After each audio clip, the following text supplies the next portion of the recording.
నేనే లక్ష్మీపతిని. నమస్కారం. రండి బాబు రండి, కూర్చోండి. ఏం కావాలి బాబు? మాది అనంతపురం జిల్లా సార్, మిమ్మల్ని చూడాలని వచ్చాం. అబ్బా, అంత దూరం నుంచి వచ్చారా? సంతోషం. ఏమిటో విశేషం? మీతో ఓ ముఖ్యమైన విషయం మాట్లాడాలి. మాట్లాడతారు సరే, నాకేంటి? నాకేంటని అంటే నాకేంటని మాకు అర్థం కావడం లేదు సార్. ఆ విషయం నేను చెప్తాను బాబు.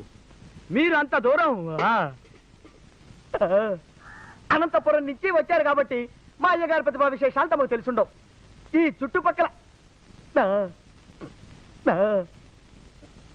4 జిల్లాల వాళ్ళెవరు ఈ గుమ్మం దొక్కరు. మా అయ్యగారు బోరింగ్ పంపు లాంటి వారు. బోరింగ్ పంపులో ముందు కొంచెం నీళ్లు పోస్తేనే గాని నీటి దార రాదు కదండి. మా అయ్యగారిది అదే పద్ధతి.